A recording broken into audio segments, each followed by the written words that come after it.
Perkenalkan, nama saya Marisa Kerin Patiwael, NPM 12155201220087. Program Studi Informatika, mata kuliah pengantar Teknik Informatika Universitas Kristen Indonesia Maluku, angkatan 2022. Judul tugas: Teknik Informasi dan Kalkulasi hingga Komunikasi. Ringkasan materi: memahami gambaran secara menyeluruh mengenai teknik informatika dan komputer dari kalkulasi hingga komunikasi, meliputi pengertian, manfaat, hubungan dengan teknologi informasi, hidup tanpa komputer, mesin proses informasi, klasifikasi komputer, sampai pada revolusi internet. Teknik dan informasi. Dalam bukunya, Sen mengatakan bahwa istilah TI digunakan untuk mengacu pada suatu item yang bermacam-macam dan kemampuan yang digunakan dalam pembuatan, penyimpanan, dan penyebaran data dan informasi. Komponen utamanya ada 3, yaitu komputer, komunikasi, dan keterampilan. Pengertian komputer. Komputer adalah serangkaian ataupun sekelompok mesin elektronik yang terdiri dari ribuan bahkan jutaan komponen yang dapat saling bekerja sama serta membentuk sebuah sistem kerja yang rapi dan teliti. Sistem ini kemudian dapat digunakan untuk melaksanakan serangkaian pekerjaan secara otomatis berdasar urutan instruksi ataupun program yang diberikan kepadanya. Definisi yang memberi makna bahwa komponen memiliki lebih dari satu bagian yang saling bekerja sama, dan bagian-bagian itu baru bisa berjalan ketika aliran listrik mengalir dalamnya. Istilah mengenai sekelompok mesin ataupun istilah mengenai jutaan komponen kemudian dikenal sebagai hardware komputer atau perangkat keras komputer. Manfaat komputer. Yang pertama, sebagai penyimpan surat menyurat sampai dengan penyimpanan arsip di kantor. Yang kedua, pembuatan film dalam bidang animasi dan efek-efek 3 dimensi. Yang ketiga, pencarian buku berdasarkan judul buku dan nama pengarang di perpustakaan. Yang keempat, pelayanan administrasi dan mutu pelayanan medis pada rumah sakit. Yang kelima, pemesanan tiket pesawat terbang pada perusahaan penerbangan domestik maupun internasional. Yang keenam, administrasi negara seperti administrasi data kepegawaian, administrasi data kependudukan, dan pembuatan KTP, SIM, dan lain sebagainya. Yang ketujuh, penggunaan komputer dalam bidang industri. Hubungan komputer dan teknologi informasi. Bila dikaitkan dengan teknologi informasi, komputer sangat berperan dalam penyebaran informasi. Misalkan, dengan adanya internet, kita bisa mendapatkan informasi yang lebih dalam dan rinci. Secara mudahnya, teknologi informasi adalah hasil rekayasa manusia terhadap proses penyampaian informasi dari bagian pengiriman ke penerima, sehingga pengiriman informasi tersebut akan lebih cepat, lebih luas sebarannya, dan lebih lama penyimpanannya. Hidup tanpa komputer. Yang pertama, tidak bisa menyusun dan menulis surat proposal, laporan, dan lain-lain serapi hasil dari aplikasi komputer pengolah kata. Yang kedua, tidak bisa menghitung dengan cepat dan otomatis layaknya aplikasi komputer dan pengolah angka. Yang ketiga, tidak bisa mengubah-ubah warna gambar dengan sesuka hati layaknya menggunakan aplikasi komputer pengolah foto. Yang keempat, tidak bisa mengkreasikan materi-materi dengan ditambah dengan desain dan animasi layaknya yang bisa dihasilkan dari aplikasi komputer pengolah materi presentasi. Yang kelima, masih banyak kesusahan jika tidak didukung dengan aplikasi komputer. Mesin pengolah informasi. Bagian terpenting pada komputer yang mendukung berjalannya suatu sistem informasi adalah CPU atau Central Processing Unit, di mana di CPU pusat seluruh kegiatan komputer yang mengubah input menjadi output yang diinginkan. Bagian-bagian komputer yang berguna dalam suatu sistem informasi yang mampu menghasilkan output seperti yang diinginkan itu terdiri dari peralatan penginputan, peralatan untuk memproses input, peralatan penyimpanan, dan keluaran atau hasil output. Klasifikasi komputer. Kelompok komputer berdasarkan data yang diolah. Yang pertama, komputer analog. Komputer ini merupakan komputer yang digunakan untuk menerima sinyal analog. Biasanya digunakan untuk melakukan pengecekan untuk data yang tidak berbentuk angka. Yang kedua, komputer digital. Komputer ini merupakan komputer yang kebanyakan kita kenal, data yang diterimanya adalah data yang sudah berupa data digital. Yang ketiga, komputer hybrid merupakan komputer yang memiliki kemampuan dari komputer analog dan komputer digital. Komputer jenis ini diperuntukkan untuk pengolahan data yang sifatnya baik kuantitatif maupun kualitatif. Berdasarkan spesifikasinya, mikrokontroler memiliki semua peralatan pokok sebagai sebuah komputer dalam satu chip. Peralatan tersebut diantaranya adalah pemroses atau prosesor memori, input dan output. Yang kedua, mikrokomputer. Komputer ini khususnya digunakan untuk single user.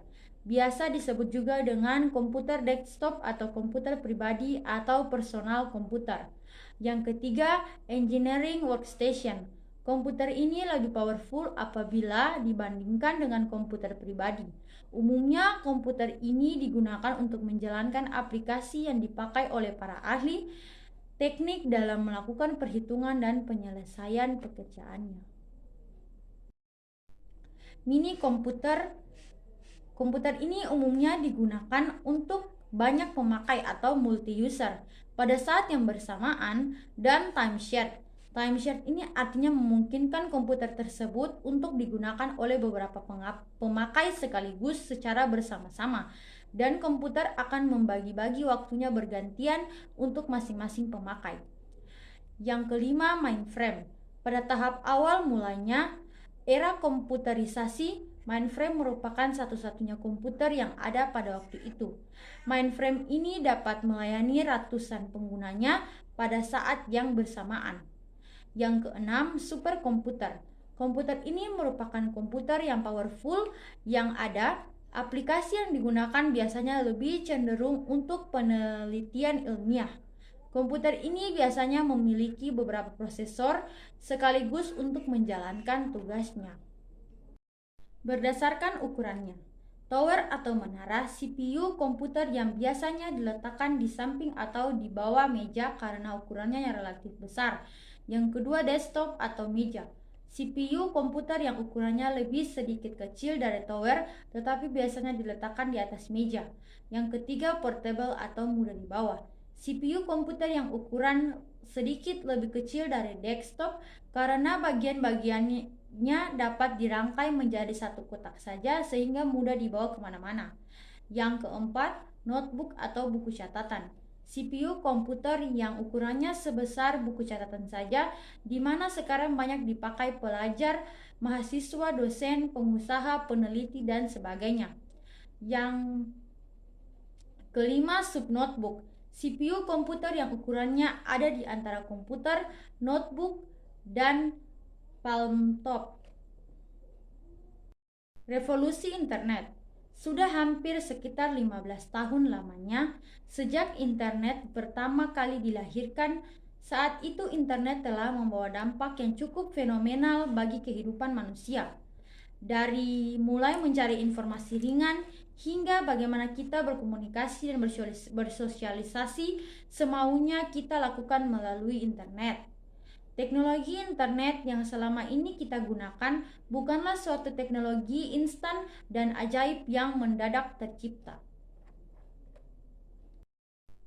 Pada tahun 1961 bulan Juli, kertas pertama pada teori paket switching Leonard Kleinrock, informasi aliran dalam jaringan komunikasi besar. Yang kedua, 1962 Agustus, kertas pertama pada konsep internet oleh G.C.R.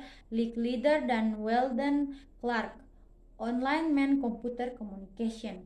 Yang ketiga, 1964, buku Nets Komunikasi oleh Leonard Kleinrock menyediakan desain jaringan dan teori antrian yang diperlakukan untuk membangun jaringan paket.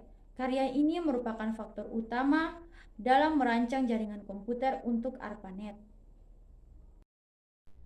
Yang keempat, 1965 Oktober, percobaan jaringan pertama. Aktual penelitian ini adalah pertama kalinya dua komputer berbicara satu sama lain dan paket pertama kali digunakan untuk berkomunikasi antar komputer.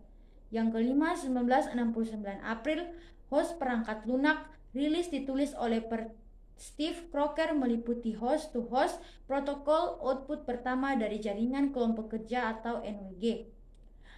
Yang keenam, 1971 September, terminal antarmuka pertama prosesor atau TIP di ARPANET memungkinkan terminal untuk langsung dial ke jaringan, sangat meningkatkan pertumbuhan jaringan. Yang ketujuh, 1972 Maret, pertama program dasar SNG, MSG, dan Readmail ditulis oleh Ray Tomlinson di BBN. Surat spoiler keluar seperti cetakan teletype.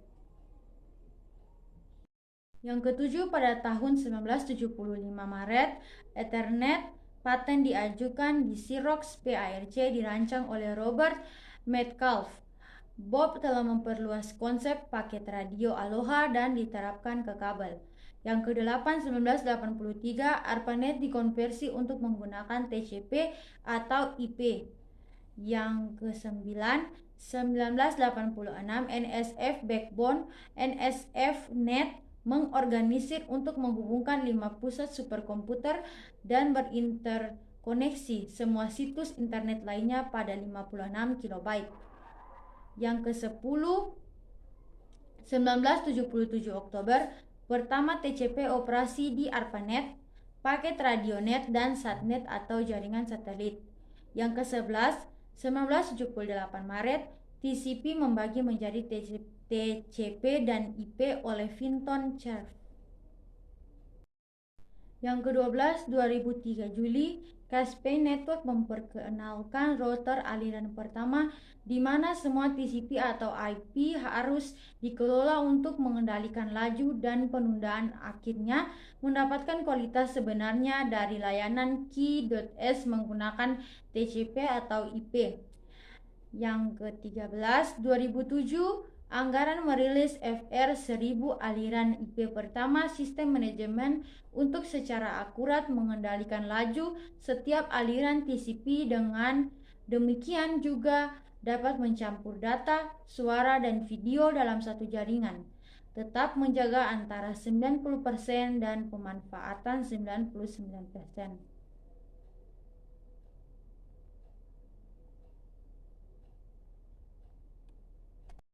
Sekian dan terima kasih.